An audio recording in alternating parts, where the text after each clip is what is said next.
Hello and welcome back to She's in Focus, the podcast dedicated to inspiring and empowering female filmmakers, videographers, and video creators from all walks of life and on every step of their creative journey. I'm your host, Kel Grant, a filmmaker and video strategist who's just trying to turn my passion for creative projects into something more and connect with amazing women who have the same passion for video. But if you've made it to this final episode of season 1, you already know who I am. And I'm so excited to round out this season by featuring an OG, Jasmine Quiñones, an Austin, Texas-based self-made filmmaker and director. I am so excited for y'all to hear this episode because it's really just two internet friends catching up, talking about life and the creative and personal progression of Jasmine's filmmaking career. She's come a long way since March of 2021 when she was featured on the first ever episode of this here podcast. Her creative drive and passion for visual storytelling has led her to work on numerous projects, DPing and directing for clients such as REI, New Balance, Ferrari, and Fujifilm.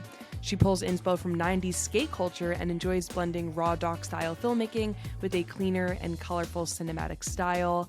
That is super apparent in her latest short film, Push, which she's going to tell us all about in this episode. Enjoy! Thank you so much for being here again. Yeah, no, thank you for having me again. It is really cool to be on podcasts like a second time, because that's the same thing that happened on the other one with my friend Logan. Really? That's yeah, like fun. he had me on like a year prior and then had me on, recently and was like, wow, you've like really changed. So like, I'm sure. Let's yeah, unpack that. Yeah, no, it's cool. So yeah, no, thank you for having me back. It's an honor. Of course, round 2. Yeah, hell yeah. It's funny. So in preparation for this episode, I went back and I listened to that episode, which was special for multiple reasons. For me, because it was the first episode of this podcast and you were the first guest that was so gracious enough to lend me your time and start, sharing your story. And now look at us. We're about a year and a half out from that first episode. I know. So weird. I know, right? It's weird. It's very, yeah. very and weird. It's funny. I was, listening to that episode and you were explaining kind of your creative roots and your journey at that time. And you've come a long way from like Coolpix cameras and iMovie Yes, from back definitely. in the day. And then even from, last year from, freelance filmmaking and product photography, which you dabbled in for a little bit. Oh yeah. And yeah, so that was a whole phase. right. And so I remember it so distinctly because I remember like being like, oh my God, that's so cool. Like, and you had the whole behind the scenes things going on. Oh, it was so much fun. Such a different era, honestly. Yeah. And it feels like, even though it was like just a year or so ago, it feels like so far away, but also like no time ago at all. Yeah, it's very jarring, honestly. It has felt very, very jarring because I'm like, wow, that's like really not that much time, but like enough time for like a lot of stuff to happen and a lot of change in yourself to happen. So yeah, it's very absolutely. Weird. Definitely. And I remember us talking about kind of, the world of like your personal filmmaking journey, but then also your professional filmmaking journey. And it kind of sounds like, based on like what I've been observing on your social media, is that those two worlds are starting to come together more. Whereas before it felt like, okay, I have this set of stuff that I do to pay the bills, and I have this set of stuff to like keep that passion going. Do you find that those worlds are colliding more nowadays?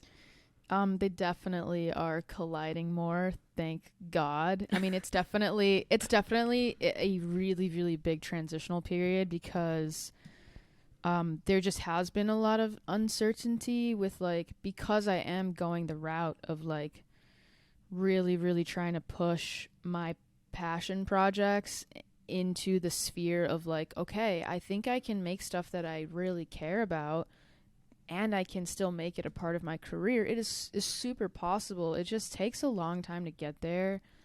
And it's still, I just feel like I'm scratching the surface right now. Like I feel like I'm just in such a big transition, and I'm transitioning from exactly that, from keeping them super, super separate to really being like, you know what? Like, I just feel like I'm turning in a hamster wheel still. Like, there is something to be said about keeping your passion stuff and not intertwining it with like your making money stuff. But I'm just not good at, to be honest, like I'm just not good at being feeling purposeful and fulfilled with keeping them separate, you know? Like because I'm not really, I've said this in a couple podcasts now, and I was actually talking to my friend earlier about this, but I'm just not really like a business savvy person. Like I'm not like I can run a business. I've been doing so for the last 5 years, but I'm not super business savvy, and I realize that I'm not really in it so much for the business and the money. Like I obviously, like, I want to make money, like, don't get me wrong, like I want to make some money, but I just felt so disconnected from myself, putting a lot of focus on like, okay, how can I quickly, because honestly, like if I really wanted to, there are really easy, quick ways to make a lot of money with video. And if I really wanted to go down that path, and if I really went full throttle on that path, I probably could have made a ton of money already with video. But my problem, and maybe it's not so much of a problem, but my thing is just like, I don't feel like fulfilled just like, let me have this business model of video making and content creation, and that's where all my money's coming from, and then I'll do my little passion projects on the side. Because what tends to happen for me with that is just like, I will get so sucked into the money wheel of like, oh my God, I made this much money, you know, doing this, and this. Now I need more money. Now I need more money. Now I need more money. And then I'm just like burning myself out. And then I get to the end of the year, which happened to me last year. I got to the end of last year and I was like, I had a really great financial year last year in 2021. But I looked back on the entirety of that year and I was like, I have like nothing that I want to show people. Like nothing. Wow. I had nothing. Like I looked at my website. I was like, not a single damn piece that I want to put on my website. Not a single project that I worked on this year for money is something that I wanted to show people. Not that I didn't want to show people, but it wasn't something that was me. It was just like, hey, it felt very like I did this video for this person or this company to help them get to where they want to be. And that was it. And that's perfectly fine. And I still do that to make money. But I just feel like I like filmmaking for the purpose of like making art and like making something that is just like impactful message wise. I don't know, that sounds so corny and stuff, but like, nah, I know. I just feel like, I don't know, I'm an emotional person, you know. I'm a person with a lot of feels. I've always been that way since I was a little kid, like, and I've always expressed that through every type of like art. So I still carry that into my adulthood, obviously. Like I'm just someone who's like, I just want to make something that it feels purposeful to me. And yeah, there's something to be said about making stuff for other people to help them get to their goals and help their businesses and whatnot. That's great. I still love to do that, but I just felt like I was selling myself short. Like, you know, like I was just like, I feel like there's stuff that I need to say with my voice, and I feel like there's stuff that I need to make because I know that I can connect with somebody on a level that I want to connect with somebody with through making that stuff. So yeah, sorry, that was the super long ramble about how they've both converged. But like I think that's just this year. I've just, you know, I have really just been like, I want to feel like I'm being true to where I feel like I belong as a person who does filmmaking and photography. Like I just didn't feel like where I belong is just like, let me just do all these, let me just make, you know, corporate stuff and real estate stuff and product stuff, and let me just run a really great business. Like that's amazing. I want to run a successful business, but that's also not why I love filmmaking, you know? I love filmmaking because you're just able to just say such powerful stuff, and you're able to be super creative, and you're able to just express yourself. So yeah, I've just been trying to keep that alive, and I really want to merge like how can I express a message and myself still within the commercial filmmaking world? I think it's very, very possible. I just wasn't thinking about it that way, you know? I was like, they gotta be separate, like, but I'm like, you know what? I think what makes a really powerful commercial, what makes a really powerful movie, what makes a really powerful 30-second ad is message, is voice. And so, you know, it's not just about messaging, like, let me just write this copy to, like, you know, get people. That's part of marketing, but, like, another large part of marketing and just memorability, like, what are people remembering? And, you know, as consumers, we act off of feeling, and as humans, like, we act off of emotion and feeling. That has never changed. So, you know, I still think that driving and hitting people's emotions is still such a very powerful part of business marketing, but also just, like, filmmaking and being an artist. Like, it's the reason we listen to music. It's the reason we watch TV shows. It's the reason we do a lot of stuff that makes us feel good, because it makes us feel good, or it makes us feel like we're being seen or we're being related to. Like, it's the reason why we stay on TikTok 24/7. Oh my God. I had to delete the app. We feel heard, you know what I mean? Like, Yeah. it's just so funny. We feel heard, we feel seen.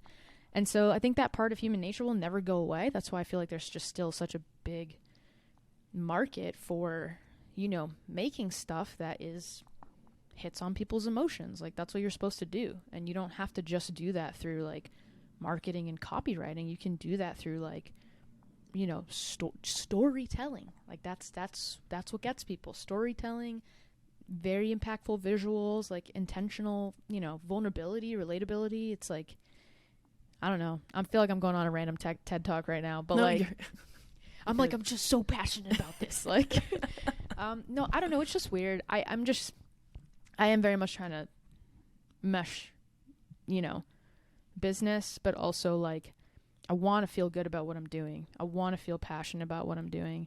If I continue down the road of, like, just trying to be a business, I just know personally I'm not going to be happy. And I think that unhappiness eventually just reflects itself. And I don't want that, you know?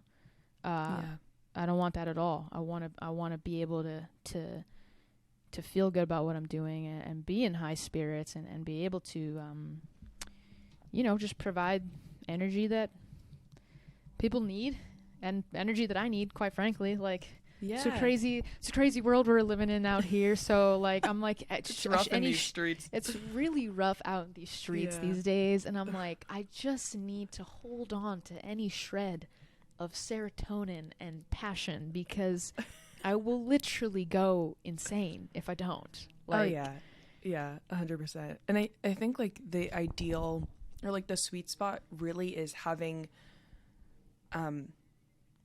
art that represents you, but then also having, like, you representing your art. And I think that gets lost a little bit in, like, the corporate sphere, because, like you were saying, like, I in my first year of business had a very successful financial year in terms of being a new business. And in the corporate sphere, like in the marketing, you know, arena, corporate money's very easy to come by, and it's so easy to sacrifice, like, personal creativity for, like, just doing things by the book. Or, like, we know, for example, like with ads, like, we know this type of testimonial works, or this type of UGC ad works. And then, like, after a while, I just find that I'm spending hours and hours and hours a day just, like, editing content that I don't give a shit about, but that I know is gonna make me super easy money. And, like, you know, I'm creating 15 to 30-second ads. Like, I've gotten to be a good enough editor, so it's not, like, as much as an output. So it's really easy to be complacent. Right. And it's challenging to introduce risk, especially in, like, a corporate setting, because if you are the one, you know, to pitch this really creative or, like, campaign or whatever, and this company's putting thousands of dollars towards it, then it's, you know, you're on the line. If it doesn't work out because it's not what that industry is used to, then you know, you might have sacrificed a potential working relationship or a stream of income. But I also think like being willing to take those risks will attract the right companies. And it sounds like that's almost kind of what happened with you. Like there was a connection that was made with a person at Fujifilm. Yeah. And you know, once the right opportunity came up, like you were the first person that came to mind and was like, okay, you can really like bring this to life. And so it's about like finding the right people, but you have to have a body of work that shows that you can like do that amount of output. Whereas like if you looked at my portfolio right now, you could probably say, oh, she's a good DP, she's a great editor, but like what's the message, what makes her different than any other editor you can find on Fiverr, you know what I mean? Which I think like is you are really setting yourself apart, because it seems so much so that you've stepped into your own a lot over the past year.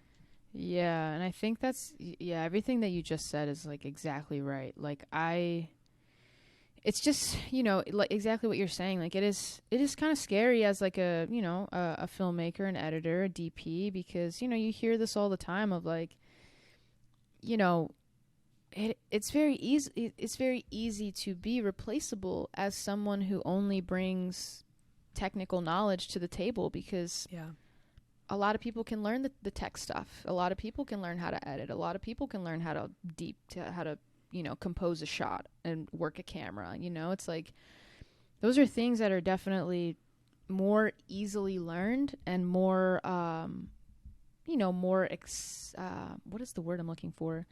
People are more willing to do that stuff. And there's a lot of us. And so that kind of introduces a sense of like, and these companies kind of know that too.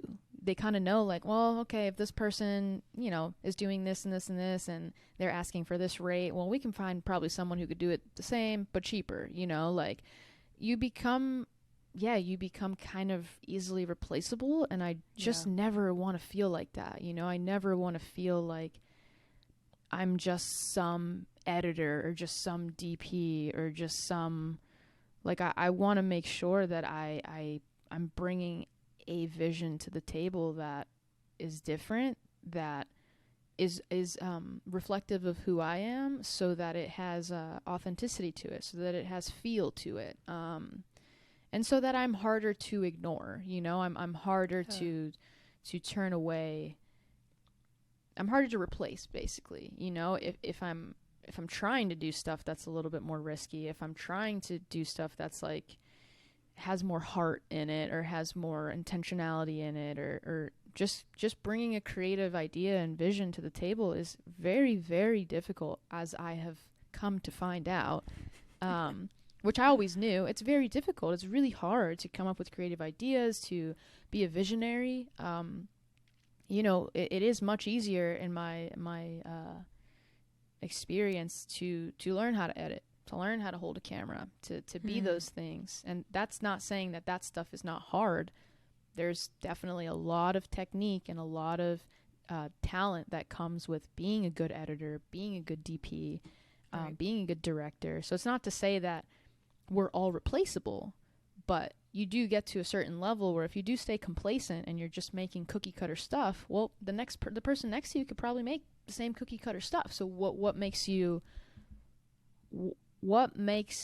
a company want to work with you? Is basically what I'm trying to like just really make sure that I don't stay complacent and like, well, what do I have to, like, just asking myself that question, like, well, what freaking do I have to bring to the table? And not in a demeaning, like, self-pity way, like I'm you know, I don't have anything to bring to the table. I believe everybody does. Everybody does if they are very true to themselves. Like, we're all very, very different people. We have very different experiences. Therefore, we think differently, and that's very valuable. So it's just, I like everything that you just said, because it's very, very true, and it's definitely something that I try to keep in mind, especially this year, because you will find the right people who will want to work with you, specifically you, because they believe in what you can do, not what the next Joe Schmo with a laptop and a camera can do, you know? But it is about just like trying to put yourself more out there and trying to, just like keep that in the back of your mind. again, but not saying that I'm like any type of special at all. I'm just trying to like figure out like how I can be more of a risk taker or more of a visionary, so that I feel like I can compete, honestly. It's not compete in a negative way, but like I said, like it's a lot of people are getting into content creation now. You know, you have so many people, you know, with cameras and editing softwares, and it's something everyone can get into. So, you know, how do you stay unique? You know, it's like listening to yourself. Trying to connect with yourself and be in alignment with yourself is definitely something I've tried to learn this year more. Yeah, it's weird because I felt very lost, like, up until this year. I mean, I still feel kind of lost, but in a different way. I think in a better way. Okay. But before, you know, last time we talked on this podcast, like, yeah, I was just doing loads of random crap. Like, not to say it was crap. Like, I think I did a good job with the stuff that I was doing at that time. But I just knew that I was like, something's not hitting here. You know, I was like, I still don't feel like I'm being connected and true to myself. I feel like I was trying on a bunch of different like costumes, and like trying to see if it fit. And I think everyone has to go through that. I'm still kind of, you know, going through that. I'm like, you know, where do I fit in? Like what's my style? Everyone's trying to figure out what's my unique style, what's my message, what's my voice. Like that's something that's hard to find, and that's not going to come, especially like we all have the kind of all have this anxiety and this pressure to like figure it out now. And I've kind of realized that, like, you know, you will change a million times, and you will try this on, and maybe if that doesn't work out for forever, that's okay. Like, you can always try something else on. You know, but yeah, it's the not being complacent, I think, is important for sure. I think like you had to go through that phase though of trying on these different costumes and doing that to get to where you are now, because if you didn't do that, you wouldn't have arrived at the point you are now in the same way, or it wouldn't be as important to you as it is now. Like I remember I literally had a conversation with Joshua this morning because I signed up for yet another course. This one's more of a membership though, so it's it's less of a course about finding my dream clients, because I just wasn't finding people that were like aligned. And then I realized like it's because I haven't defined for myself what I want that person to look like. And and you know, none of this stuff is easy. Like I could sit there and try to journal it out and look like one of those, like, you know, serial killers with like the pictures and the tape between all these states, like, and just really rattling my brain. But having the guidance to be able to get there is really valuable in my business, but also just personally, because there's nothing more like soul sucking than doing a job because you have the skills to do it, but knowing that you're meant for greater things.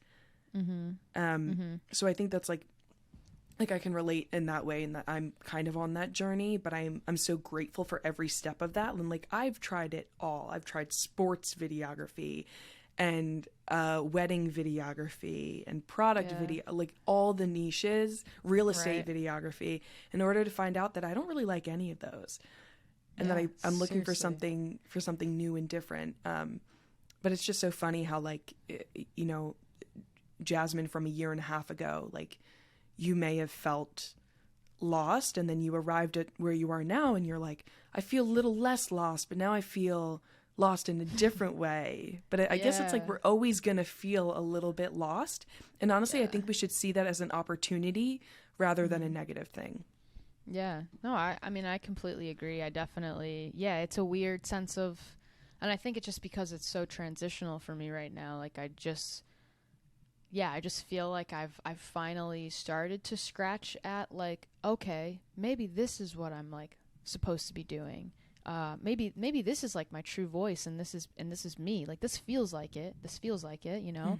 But it also feels like a fresh start. Like in some way or form, it feels like I'm starting at zero again. Like, I know I'm not, because I just went through like you know, same thing that you're talking about. I did this type of videography and this and this and this, and I thought that I was going to do this, and I tried this. And so I'm not technically starting at zero, because I've been doing this for a few years now, and I've gone through many different iterations of who I am. But now that I feel like I've come into some sort of like, okay, I feel like I'm being my truest self in this era of my life, but it feels like that is just starting, which makes me feel like I am all of a sudden back at square one, you know, like, because I'm like, oh, maybe this is where it almost feels like starting a new career. Like, that's kind of that's what I feel like right now. I think maybe that's why I feel like I'm back at square one, because it's like, imagine you're a chef and you quit your chef job to be like, you know, an actor. Like that's kind of, in a weird sense, it's not that drastic logically, but it feels kind of drastic in my head, where I'm like, oh, okay, I feel like I'm starting a new chapter of my career and my life in general. And so it's giving me a different sense of like, okay, I feel like I'm starting at, you know, ground zero in this next chapter. I think that's how I would best describe it. And so I'm feeling a little uneasy, like, despite the things that I've done this year, and despite feeling like I am in a little bit more alignment with myself, it is so funny how that still has come with such unease and uncertainty still. Like, I feel like I'm floating in an abyss right now. It's weird.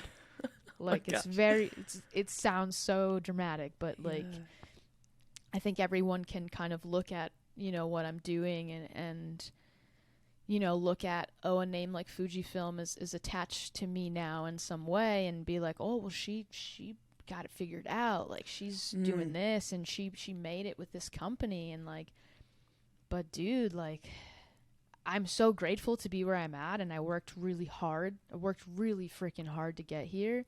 Yeah. But again, I'm still like, it's just a new era, and there's so much anxiety and uncertainty that has now come with this new era, because I'm stepping into like a fresh zone that I like know nothing about really. And so I'm just feeling, I'm very uneasy lately, you know. It's just new.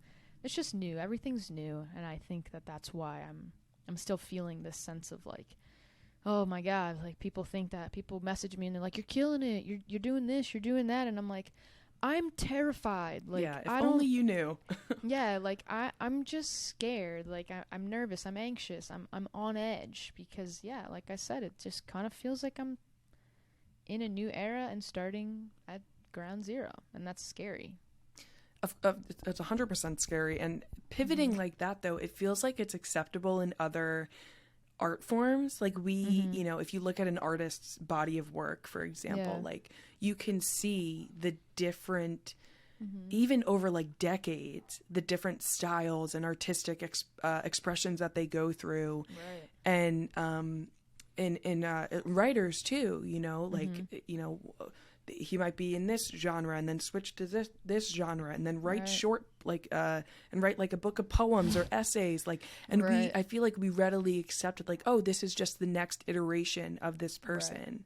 And if I don't like it, then there's something else for me that this person did, or a new person, you know? So I think like we should give ourselves a little bit more grace, because if you look at it like with the analogy that I just said, like, when we look back at an artist's life, like, that those changes happen in like a huge span, whereas like the evolution or the awakening, right, that you had, like I said, it's only been like a year. And I know that sounds crazy, but like you might very well like be just scratching the surface of what's to come, and that's terrifying. But it's scary. Like, yeah, I feel like I'm in this whole new realm of like possibilities, and that in itself is like, that's really cool. But yeah, I'm like pretty scared, and like, you know, yeah, it's just all new, and like, yeah, I just feel like now I'm just in a sort of weird like changeover phase. And so I think that's between projects,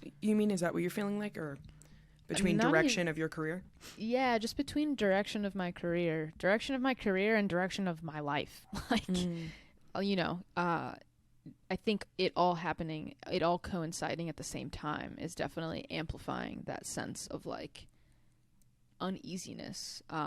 You know, not just because of the change in direction of my career, but you know, the change in direction of my life in general this year has also been pretty drastic. So I think both of them kind of like coinciding at a similar time and happening, you know, all in kind of this year really has been just a lot. It's just been, my mind is just like, what is happening right now? Is this real life? Yeah, it feels very surreal at times for sure. Yeah. And so the way that, you know, I'm a very emotional like person as well, and I find that my like my personal life, if there's anything going on, it will affect my art and my, like, they'll bleed into each other almost. Right. And I know that, and again, we don't have to get into it, but you did speak about this relatively publicly on a different podcast, but you had gone through a pretty serious breakup this year at the same time of having this amazing opportunity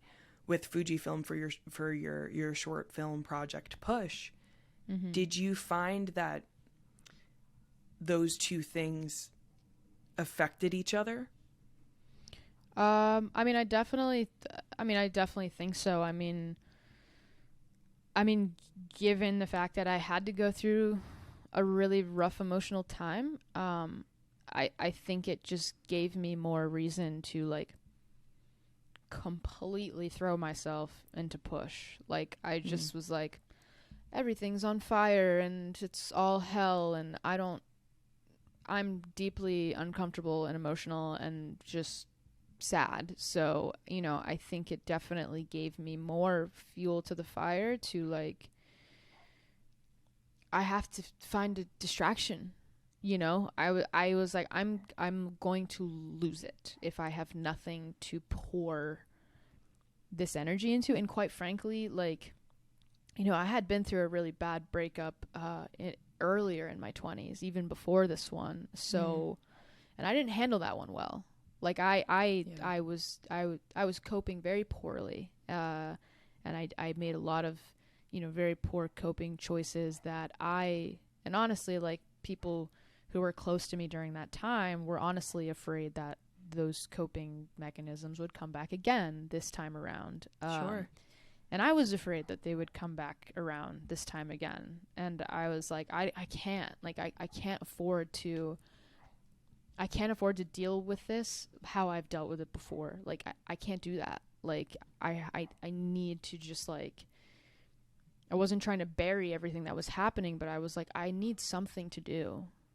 Like, and it honestly was, you know, I guess you could call it like, it was weird timing, but also great timing for Fujifilm to ask me to do that, because I don't know, without a project like that, to like, I spent every waking freaking second of that 2-month period that I was working on Push.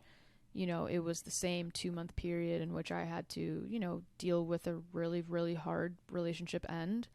And I was dealing with a lot of emotions and feelings about myself. And I had to throw myself into Push. Like, I had to be out of my house. Like, you know, I couldn't bear to be in my house. That's the house that I shared with my partner, and we were no longer together. And so I spent every waking second, like, pretty much at a coffee shop.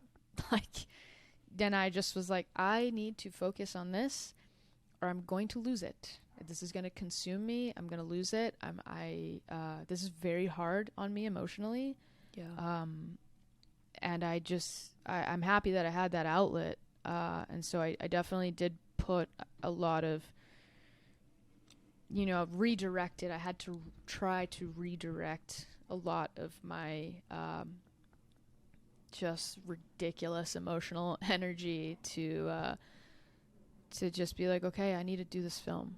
Like, I need to do this film, not only for myself, but, you know, for people that are going to watch this, for my relationship with Fujifilm. Like, I have this amazing opportunity that doesn't come that people dream of, that I dreamed of. I dreamed of this opportunity since I started, and to get it, I was like, okay, like I have to freaking do this, and I want to do this, and I want to tell this story.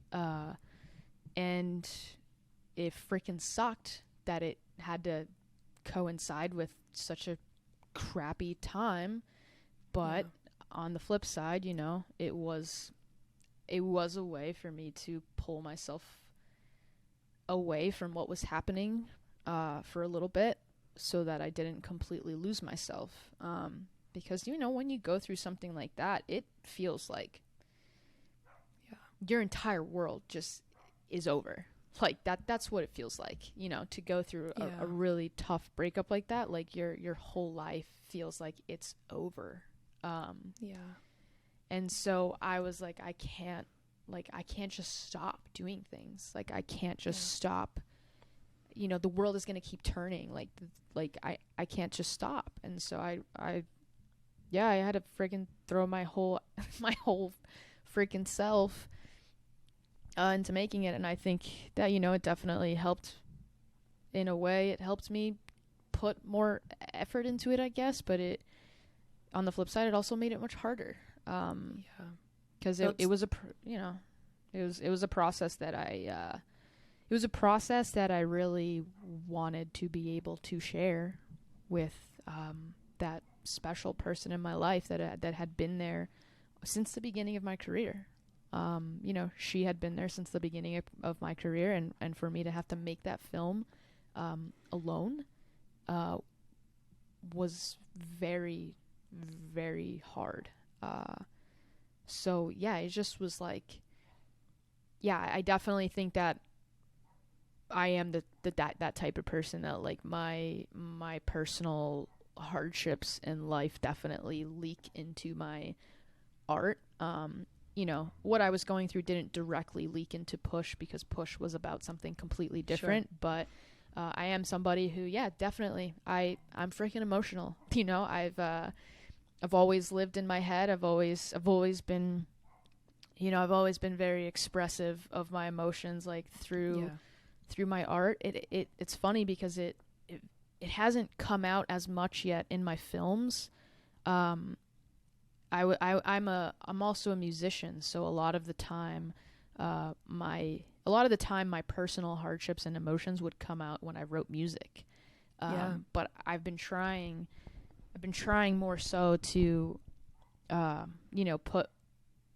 express more of my emotions and what I've been feeling in my life in my 20s. I'm trying to really put that now more into my filmmaking work, because I've been trying to realize that, hey, I can still make personal projects and make them a part of my career as well. So just kind of trying to mesh who I really am. I will freaking admit it. I'm just a very emo girl, I just am. I feel a lot. I feel very intensely. And I think that helps me be super passionate and super energetic about what I want to do. And that helps me in my filmmaking, because I'm like, I want to make this, and think about this differently. And let's put our feelings into this, I'm very much that type of person. But it can also be very hard, because as someone who is very emotional and I feel intensely, it makes this journey as a filmmaker, it makes it very difficult, because there's a lot of people out there that are very business minded, that are able to separate emotions from business and emotions from this and that and that. And it's hard for me to do that,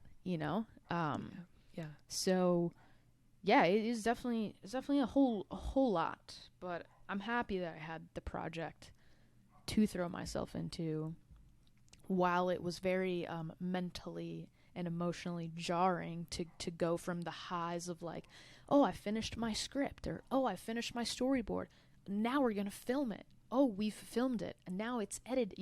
There's so many peaks and highs from that process, but they were just followed by so many intense lows, because I would do these things, and then I would come home and be like, my personal life is still in pieces. It is still completely shattered. And that was so hard, because I was like, it was like 1 second, it was like, I'm supposed to be, celebrating and happy and proud of myself. And I am proud of myself. But then I would come home to nothing, to a space that was very hard for both of us to live in. And it was just sucked. Like it was like very emotional peak high, to coming home and crying, just tears, just a lot of them.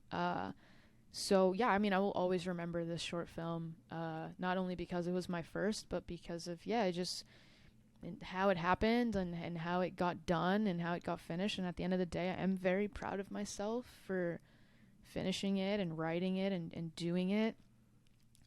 Do I wish that it had to happen that way?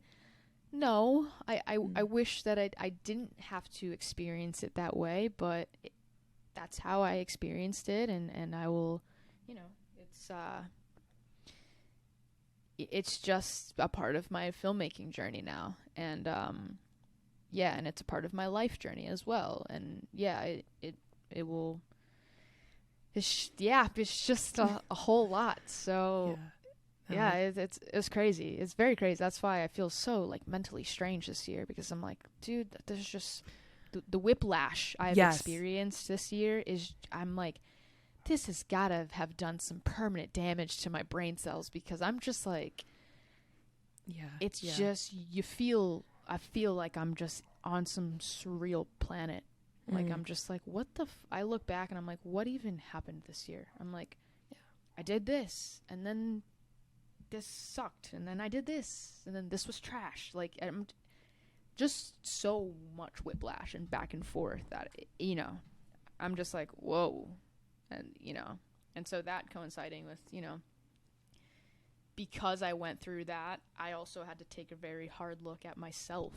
And I think through that also is going to leak into my career and my filmmaking. Like, me just going on this, like, having to go through this journey of, like, a relationship is incredibly impactful on your life, as a person, as a human, and so, I have always been someone who's like constantly changing and trying to figure out themselves. Obviously, when you go through a relationship end, that's like a catalyst for like really rapid and extreme versions of like, holy crap, like I have to hit the ground running now on growth. I have no option. Like I'm sinking, I'm drowning, and I have to figure out how to not, and like, so I've been changing a lot and growing a lot, but it has had to be like, all of a sudden, well, shit, like, you really got to grow now, and you really have to prove to yourself that you can change things, that you can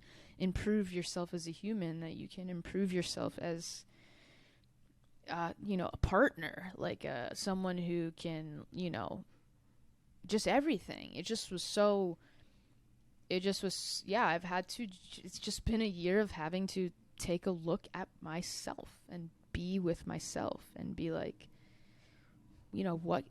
how can I just try to be a better human and but at the same time trying not to like spiral into an abyss of like, everything is crap and I can't do anything right and I can't do this and I can't do that and I blah blah blah blah blah, like, and there's plenty of days that I had this year that were like that. I was like, I'm never gonna make it as a director. I can't do this career, like I can't do, like, I don't have any jobs lined up right now, or just so much anxiety. And then on the personal side, it's like, oh my god, like I failed, I'm a failure, like all those negative thoughts just like coming into your mind and your space, and it's like, it affects a lot. But I have definitely had to just like, just to take a really, really rapid growth time, and it has definitely impacted my career. It's impacted my art. It's impacted the things that I want to do. It's impacted how I view life and how I relate to people, even, coming out of something like that. yeah, it really makes you look at yourself and be like, shit, like, okay, like, here are the things that I need to get better at, or here are the things that, you know, I can just improve in the future. And yeah, it's shitty looking at yourself in the mirror and like really being like, who am I as a person? Who am I in my career? Who am I? What can I do better? Where did I mess up? And how can I just like, it's so crappy. It's so hard. You know, you have to look at yourself with like a critical eye, and it's very easy to get carried away with that critical eye. And then you just drown yourself in like self-doubt and all this negative thinking patterns. It's very, very easy to do that. So it's been a whole battle this year of like, okay, Jasmine, like, chill out. Like, you're not, you know, you can't just keep telling yourself that you're a failure. You're not going to be able to do this. You're not going to be able to do that. Like, you know, I can't feed myself that narrative, or else I'm going to just, that's just going to be a self-fulfilling prophecy. You know, I can't. So, yeah, it's just been a lot of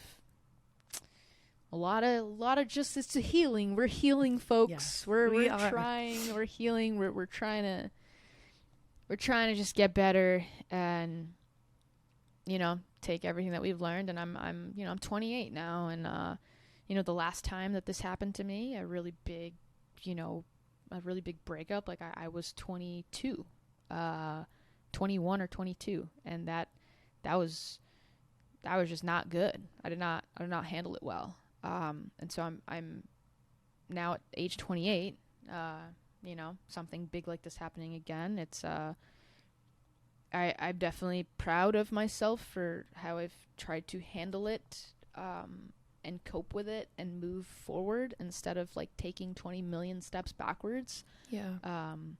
Which I could have done.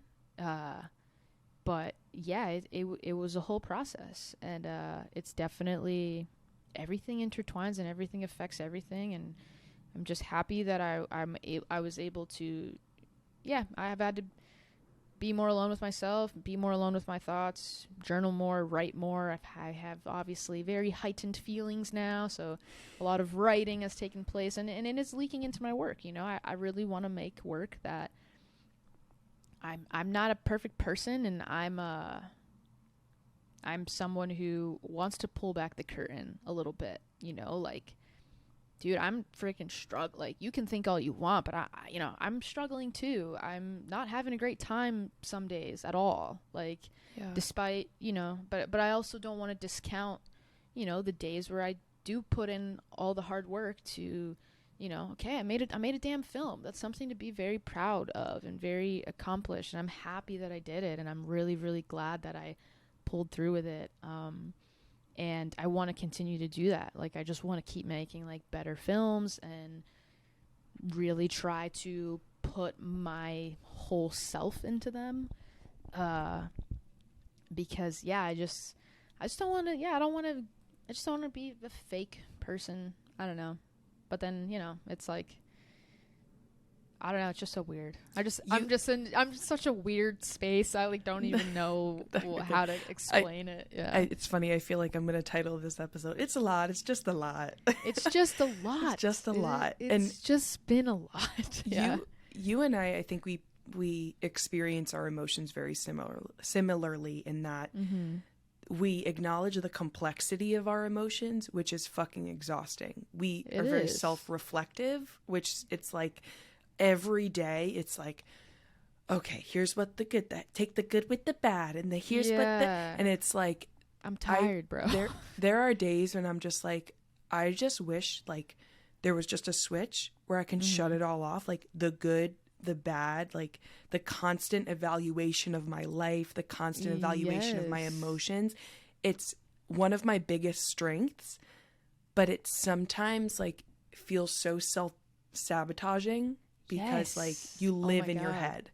My God, you're speaking to me here. Like, seriously, it's like, it's so weird because sometimes I feel like I'm so self-reflective and self-evaluating, but then there's times when I'm like, why do I feel like I just am not, like I'm lying to myself, or I'm creating false versions of myself because I'm over analyzing everything that I've ever done and over analyzing everything that I am. And I'm like, can I even trust myself? Like, who am I? Who am I? I'm feeling this on one day, but then this on the other day. And then there's days where I spiral, and I'm like, you know, I'm like, I'm not this, I'm not that. And I think about mistakes that I made years ago, and I still like, I just think about them repetitively and beat myself up over them. And I'm like, I can't believe I did that. Why did I do that? Like, and I'm like, and then the next day I'm like, okay, Jasmine, just shut up. Like, like that's not helping at all. Yeah. But it's like you're able to like therapize yourself out of it eventually. Eventually. It's exhausting.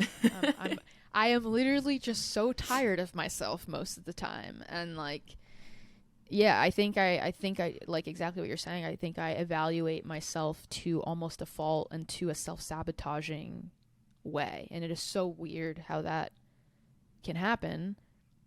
But I feel like it definitely has happened in my life where, I evaluate too much to the point where I just like, I crumble. I'm tired.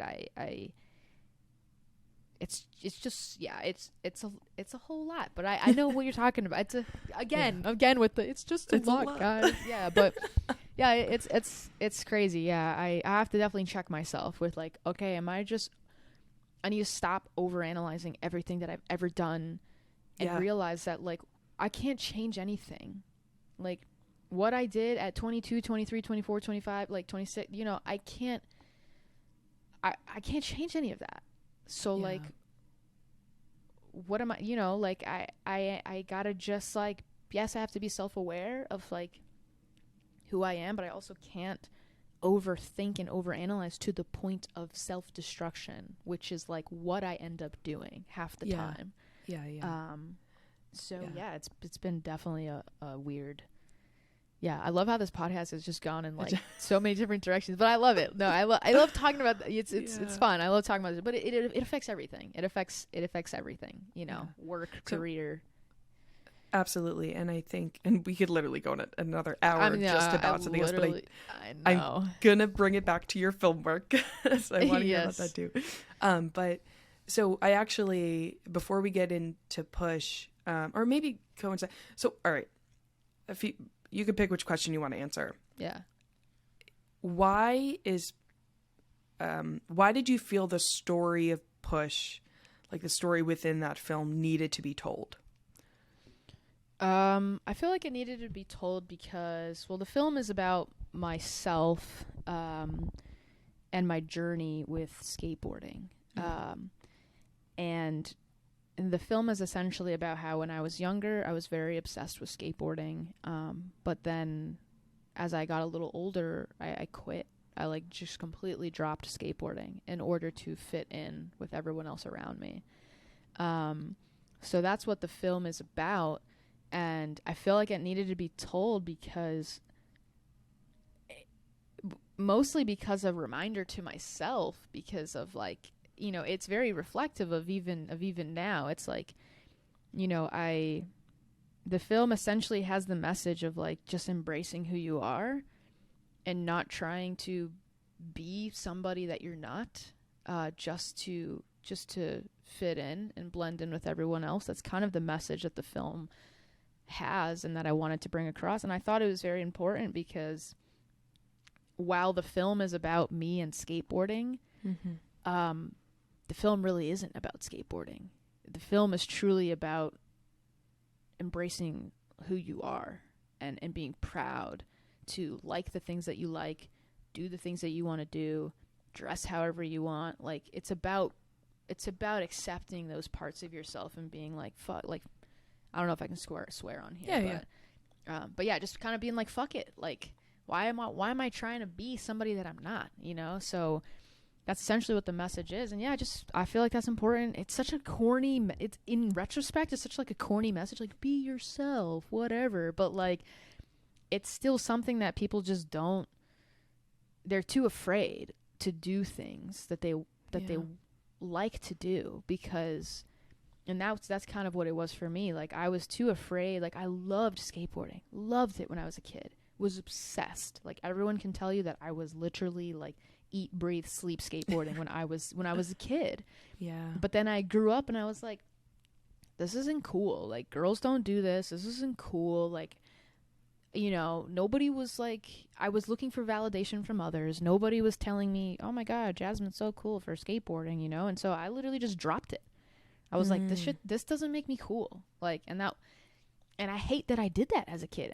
But I know that there's plenty of stories that other people have that they can kind of relate, where they're like, oh yeah, I actually have always really wanted to do this, but I've been too afraid to do this, or I feel like I can't do this because I'm not so and so type of person. And I hear that a lot about skateboarding in general. People are like, oh, I've always wanted to learn how to skateboard, but like the skate parks are so intimidating, and it seems like it's, you know, it's just a sport for like for boys, for like teenage boys. That's kind of the message, and I just feel like it's important on many aspects, because I just want people to feel comfortable doing what the hell they want to do. And like, I also want, like, especially because of my identity, like a woman who's skating, I want the film to be able to be watched by like maybe other younger girls and be like, oh, okay, like I can do that. Like, I can go to the skate park and just skate. Like, who cares? Like,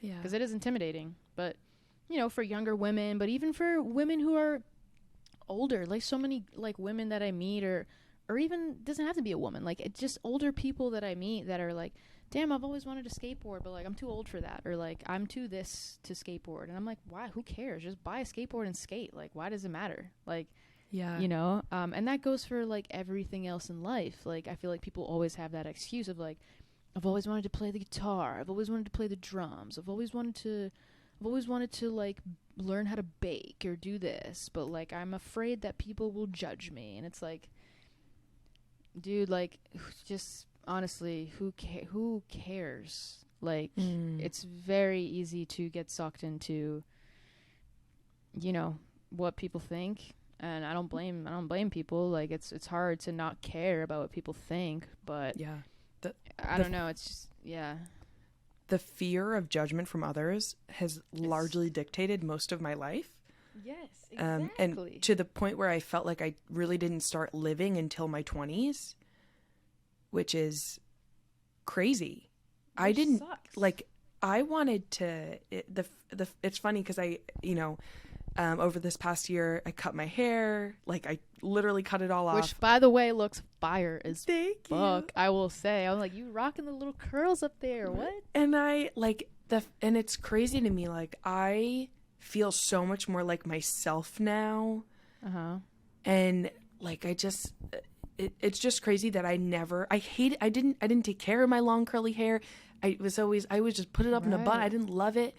And the fact that, like, at this point, at almost 26 years old, I'm finally learning to love what I look like, because I decided to make a decision despite what other people might say. And don't get me wrong, people have, like, you know, there's been some comments that I was like, oh, that's why I didn't want to do this. But it's like, you know, and that's just something like as I don't know, I guess like self-identifying as like hair. But like the sport you play, the hobbies you pick up, the things that are designed to bring you joy, it's just so easy for that to get taken away, literally robbed from you by other people who sometimes, like, I was not only worried about the people in my circle, in my life, in my family, about what they would think about, you know, multiple things, but about complete strangers. Why am I letting complete strangers dictate, you know, my self-image or me feeling better about myself, you know?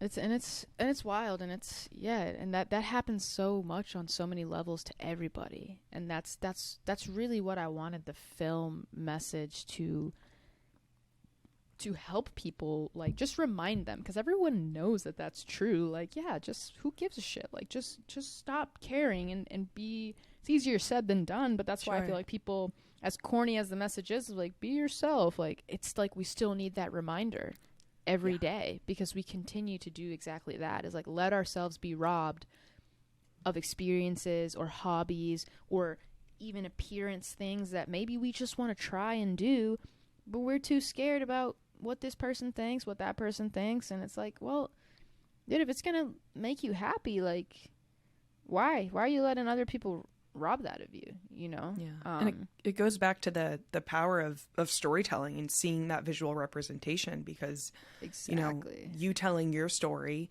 is going to resonate with people who have felt the same, but also people who are who weren't even, like, kids who weren't even yet aware that fear might get introduced, and being proactive about it. You know what I mean? Because I feel like kids, when you're young, you're so free spirited, like you don't give a fuck about the world, and you're just like, I'm a skater, I'm gonna do this, and that brought you so much joy for so many years. Right. And then at some point in your life, society or something, it was instilled into you that this isn't cool, or this equates to this, and you abandoned it.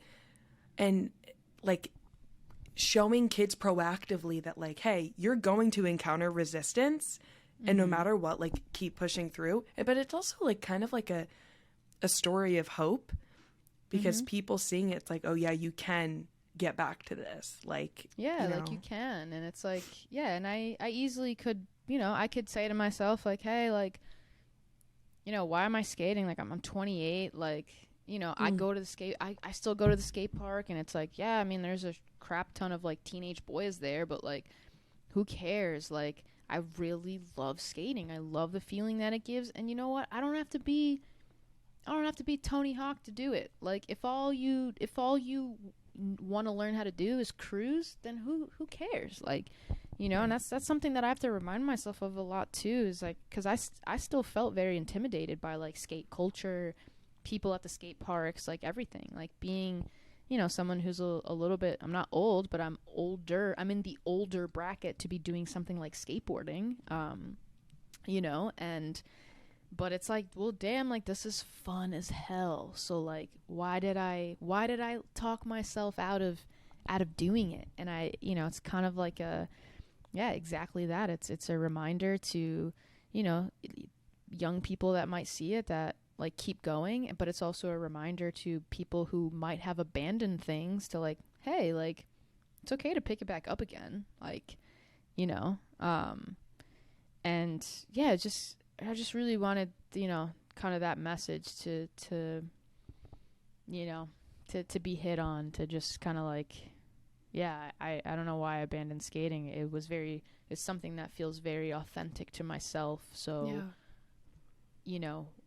to abandon that did lead to a disconnect with myself, because I'm like, dude, that stuff still makes me so excited. So, like, when I see people skating, when I drive by skate parks, it all makes me so excited. So I'm like, and even the skate culture and how people dress, even that, like, you're talking about appearances too. I'm like, I'm 28, I should dress a certain way. Like, why I shouldn't be dressing like a skater boy. And it's like, you know what? I don't care anymore. You know what? Yeah. And what's crazy is that in my, in the last 2 years, I get people telling me, like, oh, well, you seem so confident in yourself, and you kind of have this confidence about you. And it's like, dude, I was not like this at all until, like, recently. And I'm not even saying, like, I'm the most confident person. I'm not. I'm just like, if I want to dress like this, if I want to ride a skateboard, and I still want to be a 28-year-old who runs a business and can do business meetings, like, I can do both. Like, it don't matter, like, so yeah, just kind of trying to make that message come through, and I think it came through in the film, which was cool. So I'm happy that I wrote that out and kind of told that story. Yeah, I'm so excited to see it. I hope people like it. Yeah, I mean, the promo for it has been incredible, and I feel like anybody that knows you, like, is just can tell how much of yourself is in this, and like that just, like, makes it even more exciting to see it, and also, like, what this means again for your career in general, because once you and I've just based on your social media, like, even you doing this project seems to have been so well received, aside from it winning some awards at some festivals and things like that. Like, I can't imagine that that this would be a, what am I trying to say? Like a discouragement to your future projects. Like, I think you're only going to step further in that direction of like, okay, Right. telling more of my story, being more vulnerable, like being more honest, taking more risks. 'Cause in the last interview,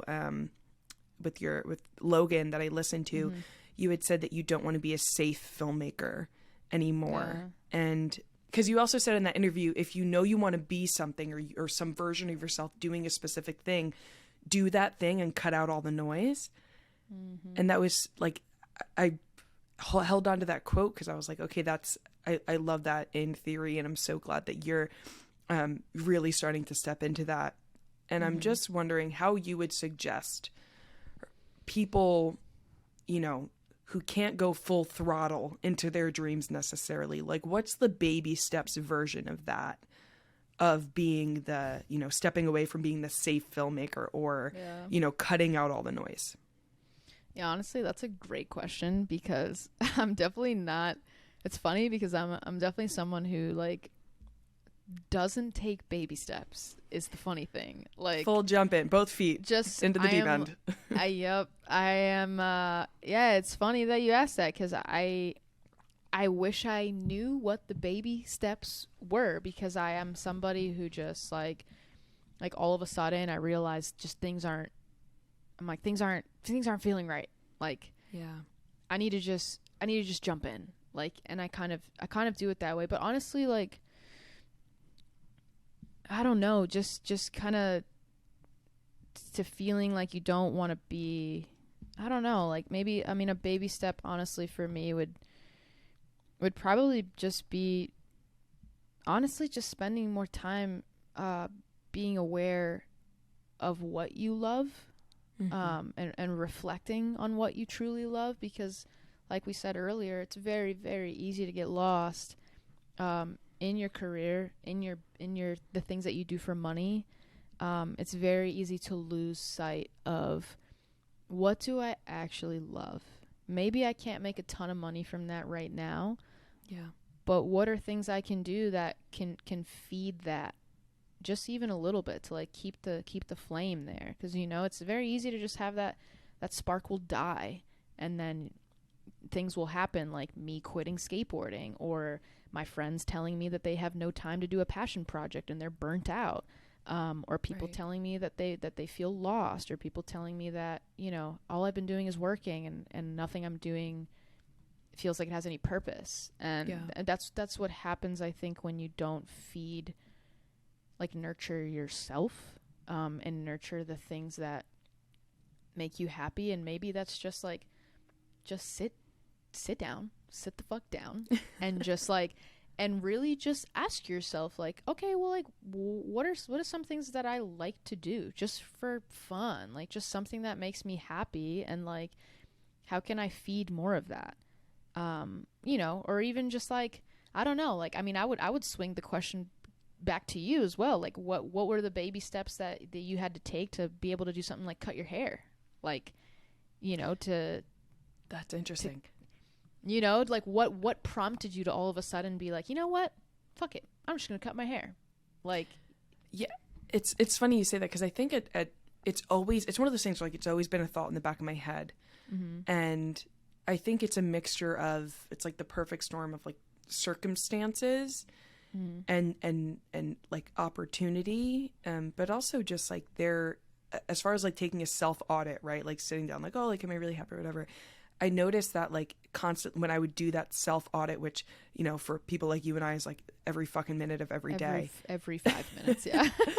It was like, you know, like, okay, like I put on jewelry, I put on this nice clothes, like, why am I still not feeling confident? Like, and it's crazy to me that, like, I tied it back to my hair, but I didn't quite know, like, what could make me feel better about it. So then I started doing some research, and I had like all these Pinterest boards of like just like different curly haircuts and all this stuff. Right. And then I would very much go through the motions of like pinning up my hair in a way that it looked like I didn't have long hair, and then just trying to like picture myself in it. And then, you know, just honestly just having the balls to be like, I'm going to make an appointment.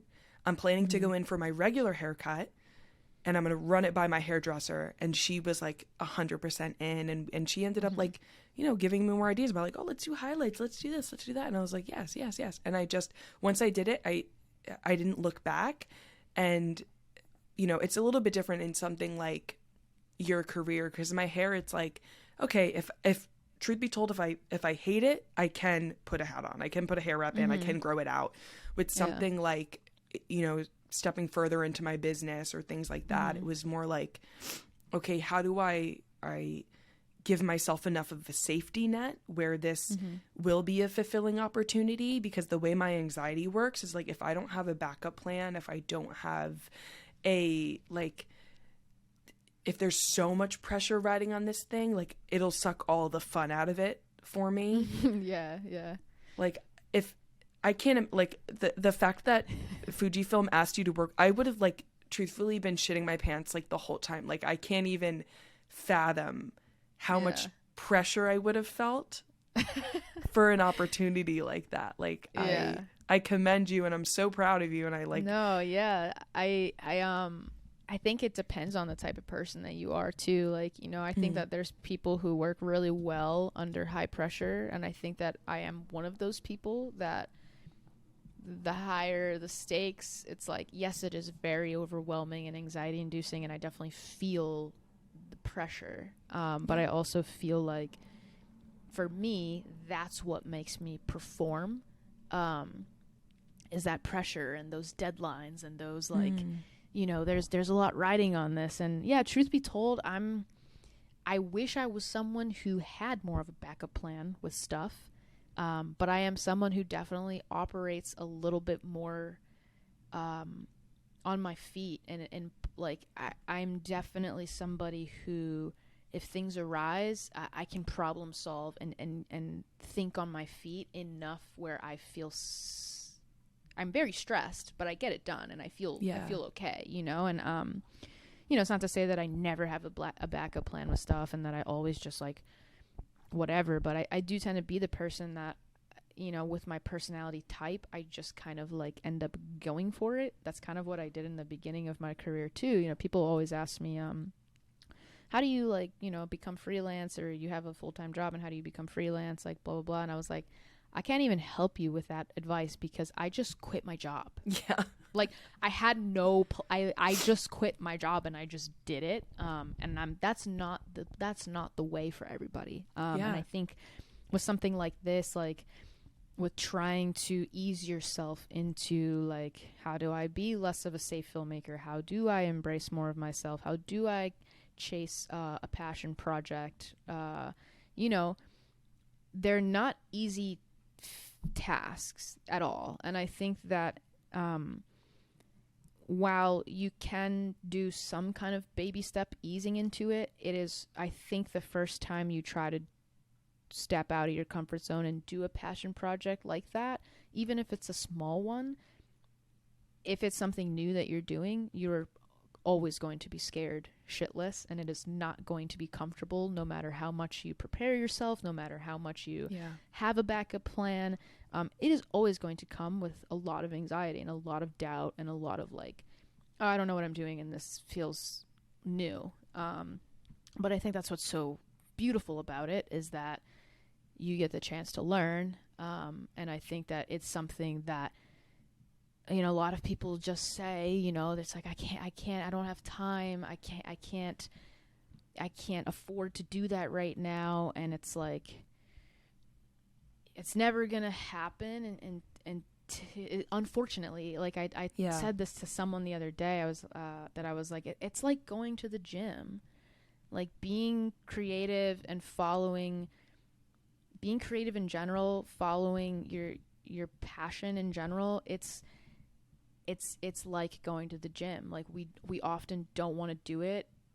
I mean, at least I don't. I don't love going to the gym. It's a struggle to get there. I drag my feet doing it. But it's like you kind of have to kick yourself in the ass and just be like, okay, I can't keep making this excuse. I gotta go to the gym today and just let me just run a mile, like something, you know? And so that that baby thing can be something, but it's still going to be a massive wall to try to even get up and do it. I love that analogy because for the longest time, my problem was I would ideate so much. I would buy all of the gym equipment, right? I would purchase the membership. I would literally, Jasmine, to the point where I would sit in my bed and watch, like, I would join a workout app, right? I would watch the routine for the next day. I would walk myself through it. I would visualize myself through it. And then when my alarm went off the next day, I'd be like, nah, not for me. Yeah. And then I was like, oh, but I did something. I'm moving towards my goal. You're not.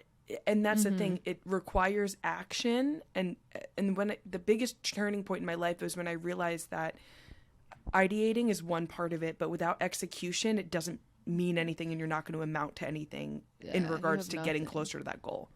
Exactly. So I think that's the thing. Like, cause like, I think the baby step would be like, okay, if you want to do something like make a little 30-second short film, you know, maybe the baby step isn't what you're saying, ideating about it. That's all we fucking do. We think of this idea and we're like, oh, I have this idea, I want to do it. I have this idea, I want to do it. Have you gone in and written it down? Have you started with that? You know, just write a story from beginning to end. Just open something up, write a story from beginning to end. Okay, the next day, maybe break that down into scenes for your short film, you know? And then you got to get past the next hurdle of like, okay, I went from ideating to I actually planned something out. Great. You got past another hard part, but then there's a second hard part. Schedule the shoot date and shoot that shit.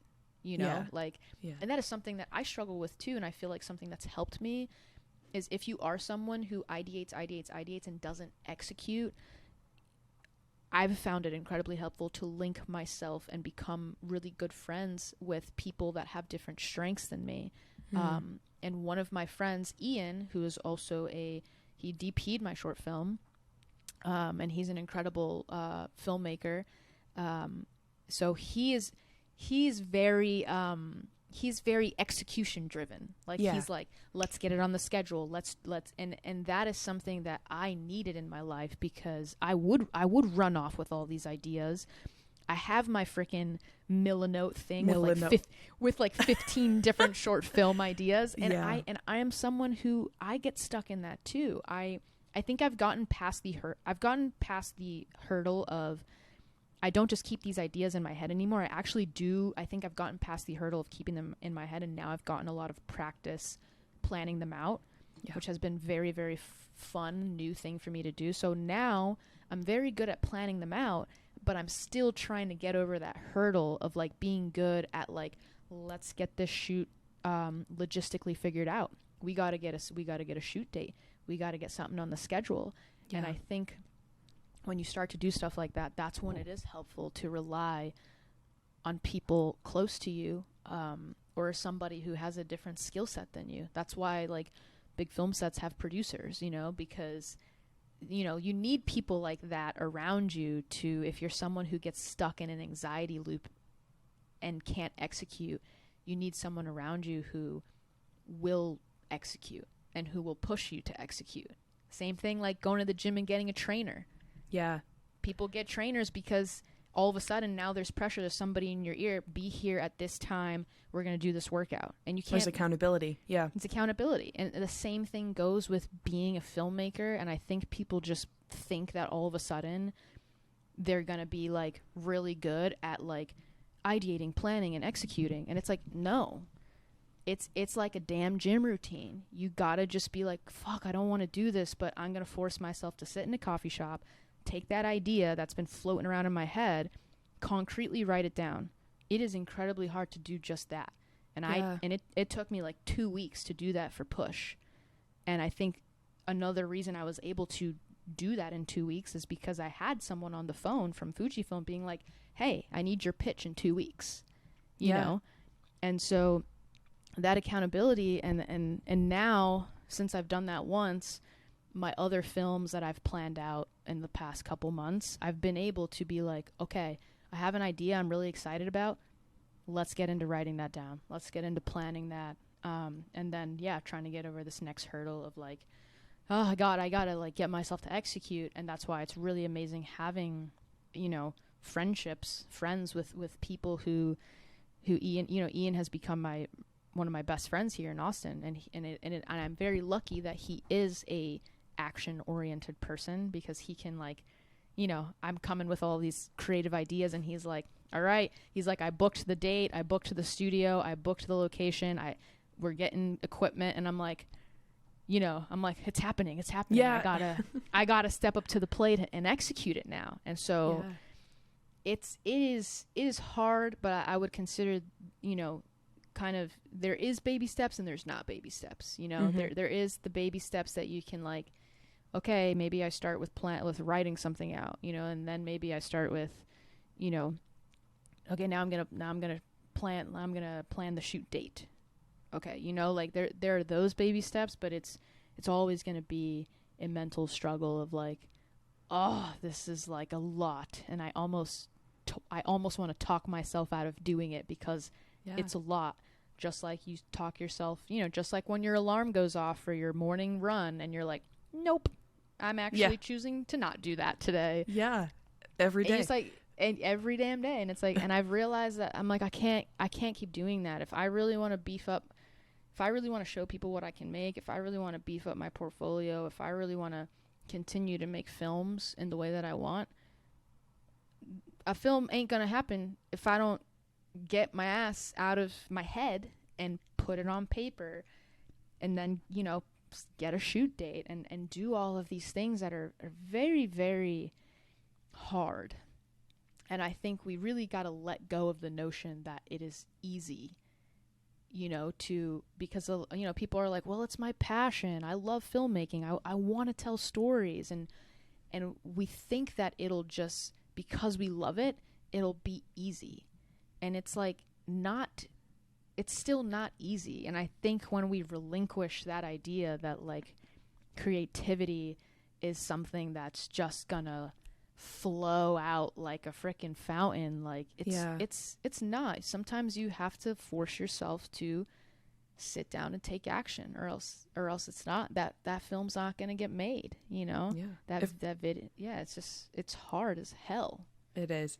If we're sticking with the gym analogy, there's this quote I saw, and I don't know who I heard it from, Alex Hermosi, I'm sure, some type like that, he said something like, it's like, choose your hard. It's hard being, you know, the out of shape, the unfit person, but it's also hard being the person who gets up every day and goes to the gym. Both are hard. Choose your hard can 100% be translated to film. Yeah, and it sucks that everything is so hard, because I wish it wasn't. You know what I mean? Like, in my head, it's just I'm a lot. I'm just like, why does it all have to be so hard? But it is very fun still. It's not to say that this process of creating a film and executing it is not fun, because once you get to it and once you finish it, you're like, that was actually, like, yes, it was stressful, but, like, that was a good time. I feel really good now, you know? Like, and so it's just about getting over that fear. It's very much, it's 50%, like, forcing yourself to do it. And just getting it on paper and getting it on the calendar. Those are two things you got to do. Get that ish on paper, get it on the calendar, and just get it done. What gets scheduled gets done is what I've heard. So. Yeah, I've heard that too from all. Right. Like, that is factual. But yeah, I struggle with that part. I struggle with the getting it scheduled part still. Yeah. So, well, you know, I am so excited to see what you. Well, first of all, I'm excited to see Push, because I haven't yet. I know. Yeah, I gotta. It's gonna come out soon. It's just still running its festival course, and I need to figure those details out for sure. But yeah, I'm excited. I'm just like, it needs to be released already. To me, it's like old news at this point. I'm like, it's old news. I was going to say, you're already onto your next thing, I'm sure, or your next couple of things. Yeah, and in my head, I'm like, I look at that film and I'm like, I already know, like, there's so many things that just could have been so much better about it. Right. Like, I don't think it's my most, like, cinematically gorgeous piece I've ever made. I don't. But I think that at least I think it still holds a strong message. I'm really proud that I did it. Yeah. But yeah, I'm already at the point where I'm like, damn, this film's old news to me. Like I feel like I could have done it much better, but that's going to be the constant like circle of being an artist and putting something out, and then the next day you're like, okay, I'm over it. I don't even like it anymore. That's just, we do that to ourselves all the time, so. Absolutely. I can't wait to show it. Yeah. Yeah, I'm excited about that one. I can't wait to see what you do next. Where can the people find you? Yeah, the people can find me on Instagram. I am Jasmine, JASMINE _Q. And then I'm on YouTube too now. I'm trying to do some YouTube videos. So I'm on YouTube. I believe I am Jasmine Quiñones on YouTube. I have a TikTok, but I don't really post on TikTok. I need to be better at that. My TikTok is JQ Made It. And that's honestly it. My website is jasminequiñones.com. I do have a website for my short film. It's pushshortfilm.com, I'm pretty sure. You want to check that one too? Yeah, let me do a little checkity check real quick. Love that. Well, I also saw that you were teaching some courses and kind of stepping more into like the mentoring, workshopping space. How has that been going? It's very scary because, again, I'm someone who still feels like I am, not only do I feel like I'm starting at ground zero in this new era, but I'm just constantly learning stuff. So, like, it's, you get that imposter syndrome of, like, I don't feel like I'm someone to be, like, teaching nothing. But, but going through having done some workshops and teaching, I just taught a couple classes at Precision Camera here in Austin, and they were actually really well received. And so I was very excited because, I don't claim to be,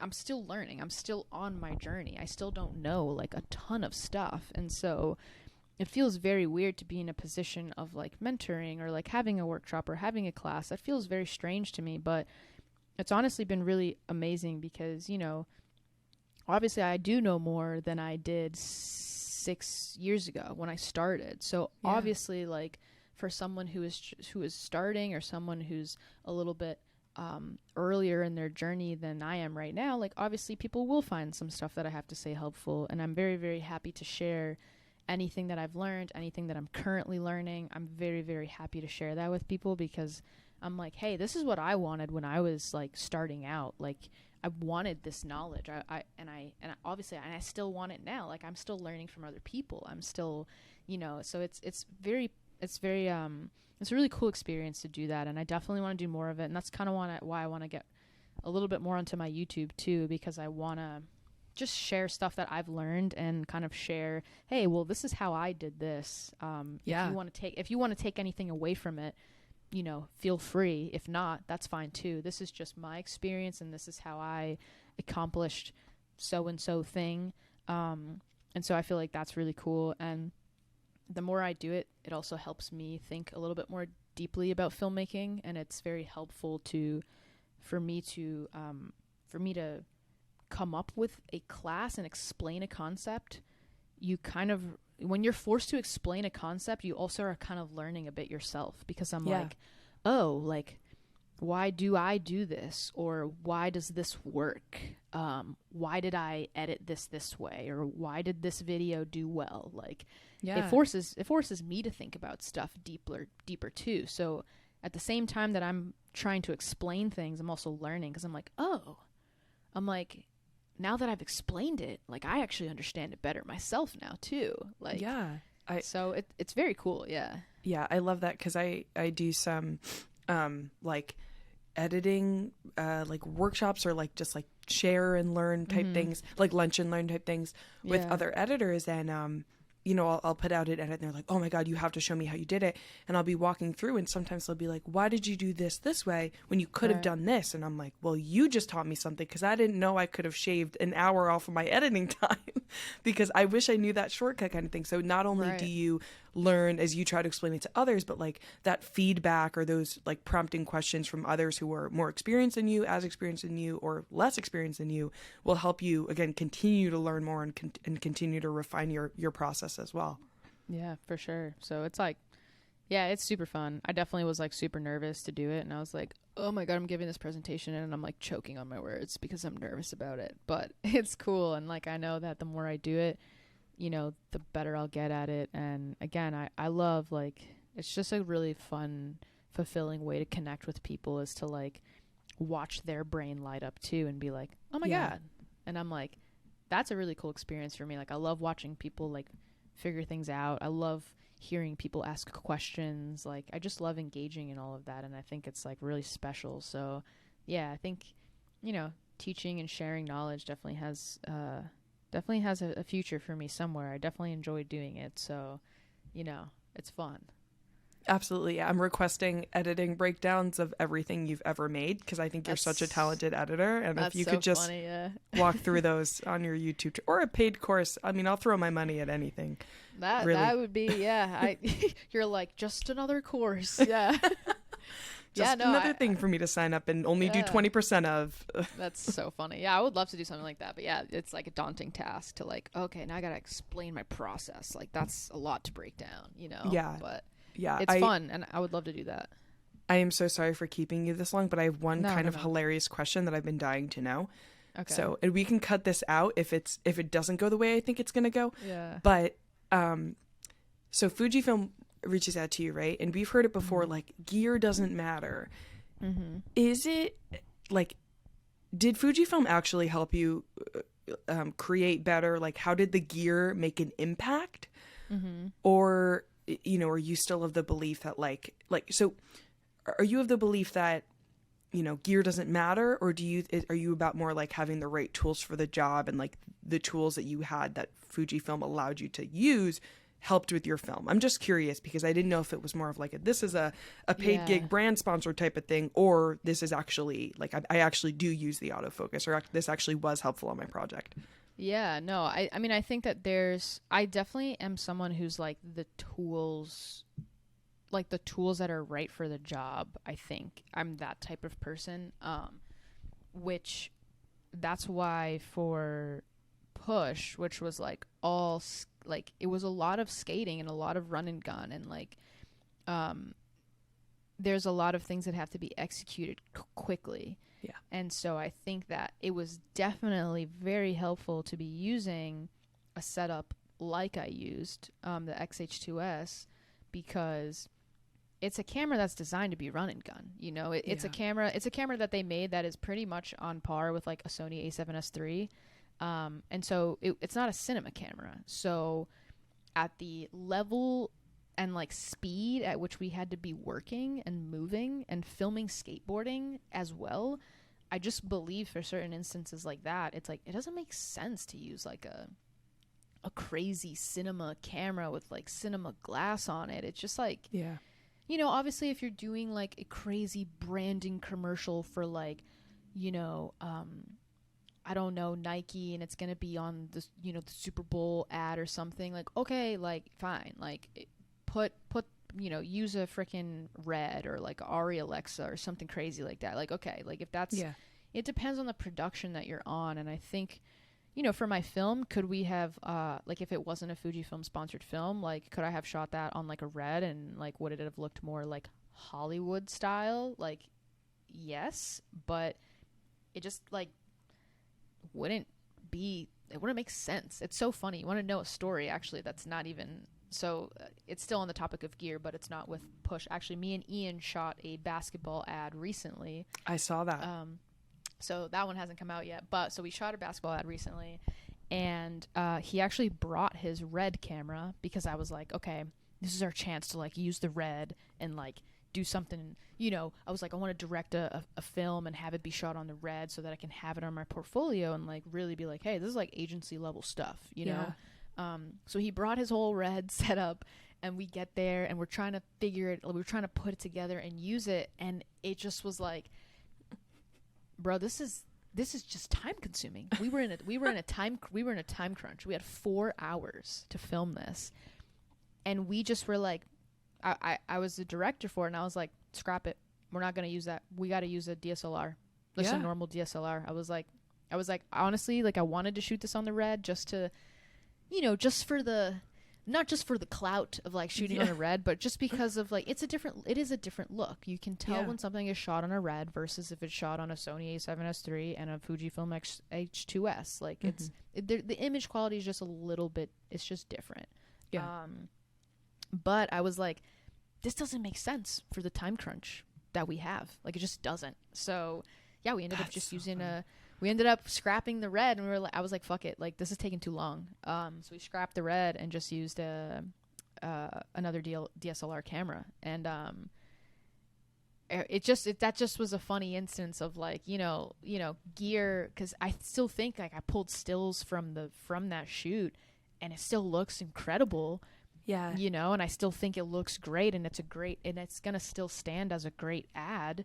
And it didn't need to be shot on a red, you know? So on one hand, I do think that, you know, gear doesn't matter, but on, you know, there are certain times where I feel like, yeah, there's just certain gear that's going to work better for you. If you are shooting like a narrative film, and you need to use certain glass or certain something, and you want to use a bigger setup, like a red or a whatever, more dynamic range, like, okay, you know, there's certain scenarios where like that gear works, but then there's certain scenarios where like a DSLR with a little fisheye lens and me running around on my skateboard, that's what's gonna work for me. So like, right. You know, and again, like going back to push and like even stuff with the autofocus too, like, yeah, I think that when you're filming skateboarding, it's very hard to shoot skateboarding alone and pull focus. Yeah.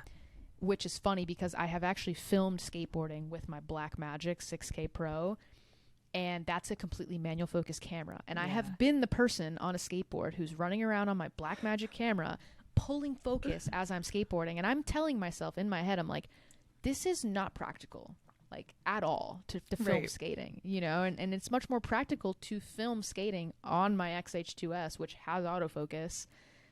It just makes more sense. But it's funny because I will switch it up sometimes and use stuff that's like not like I will still sometimes film skateboarding on my Blackmagic just because I was like, I want to just try this out and see what it looks like, you know? Right. But yeah, I think it just depends on your crew size and what you got. If you had someone like pulling focus for you on a bigger set, then yeah, fucking use a red camera, use a manual focus camera or like a whatever. But I had a solo. Me and Ian had to like run and gun do push. So because we had to run and gun do push, like that's why. And it's like I wanted to also show that you can make a short film on something like the XH2S, because obviously it was a campaign for that camera. Yeah. And I think that this was that I think our film was a great film to show the capabilities of a camera that of that size, that it can work, you know, that it works well in these scenarios in which that camera makes sense. That camera makes sense to be used in that way. So I definitely think I'm a right tools for the right job kind of gal. I do think gear matters to an extent. Right. But it doesn't by any means mean that you'll create a good piece. Because that is true. You can own a red camera and make the crappiest thing I've ever seen in my life. And you can own a smaller DSLR camera and make the most amazing thing I've ever seen in my life, you know? So it doesn't matter. Yeah. And you can buy 12 filmmaking courses and still not be a great filmmaker. And no action and don't execute. Yeah, story of my life. Yep, that's the thing. But yeah, no, I definitely, I mean, yeah, I'm a fan of Fujifilm camera though, because of some of the stuff that they included at the price point that they included it at, which is like stupid, you know? Yeah. So yeah, there are definitely aspects of certain gear and cameras that I'm like, this makes sense for what I need it for. Also pricing wise, like this is best bang for my buck. And Fujifilm just has like great colors. I freaking just love the film. You know, I'm just very, I like the look. Very so I'm just biased, and I like, you know, not just because I'm associated with Fujifilm now, but genuinely because I picked up a Fujifilm camera because of the way that they made their cameras with film emulations, and the X-T4 that I bought had the film dials on the top, and so that's why I jumped over to Fuji because I was like, oh, this camera just has character to it. Like, yeah. And I like that. Like, I really like it. And as someone who shoots film, I really loved the film simulations that they have. I was like, no other camera company has this. Like, all the other camera companies, to me, like, they just feel very stale. I think Fujifilm's a little bit of an underdog when it comes to filmmaking, but that's what I like about them. And they just have stuff, you know, they're just a little different, and I like that about them. They don't feel as stale as other like camera companies like Canon and Sony. To me, just feel a little bit like, I don't know, they don't have any character to them, in my opinion, you know. Yeah, no, I'm still rocking Panasonic, so I'm kind of with you on Panasonic, that. Like the yeah, they're pretty good too. last picked in the in gym class kind of thing. Yeah.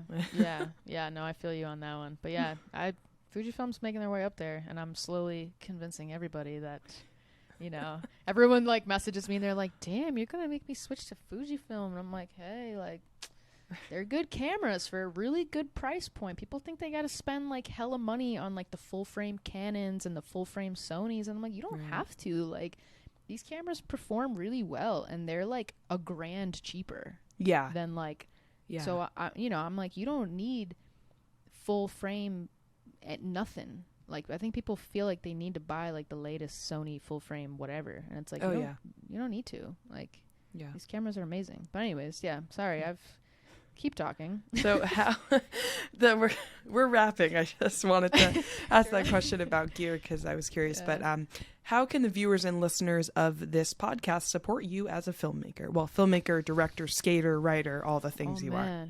Oh man, how can they support me? Well, they can share my stuff, share my work, subscribe to my YouTube. I'm trying to build that up. So subscribe to my YouTube channel. Follow me on Instagram and share my work. If anyone has any connections in the sports and fitness atmosphere, any agency connections, like, I would love to chat, because that would be sick. So that's how you could support me for sure. Yeah. Awesome. Hell well, yeah. you people, you heard it here first. You heard Go it run here over. first. It's a lot, folks. It's a lot. It's a lot. New tagline of the show. Yeah. Jasmine, it's been an absolute pleasure. I still, even though you're in Texas and I'm in Jersey, and we haven't seen we only met each other one time in person, which was so fun. It was super windy day. We were eating tacos. And we haven't caught up in a little bit, but every time I talk to you, it's like, you know, catching up with an old friend. I'm so grateful for your friendship, your virtual friendship, and your willingness to support me by coming on this podcast and continuing to inspire me. So I appreciate your time. Oh, absolutely. Thank you for having me. It's been a pleasure. I love talking to you. We talked for like friggin' 2 hours. I know. You were like, you were like 30 minutes tops. I'm like, damn, I talked a lot. 30 minutes. I didn't even get like a word in. Okay. I know. I felt so bad. I was like, damn, I think I just rambled for 30 minutes on one topic. I was like, fuck. No, it's so good. All right. Okay, y'all, that was a long one, but I hope you had fun kind of kicking it with us in a very non-overly produced kind of chill way. Season 2 is going to look a bit different, but I appreciate you rocking with me and with these amazing female filmmakers for this first season. More to come. So as always, thanks so much for watching, and I'll see y'all in the next episode. Bye!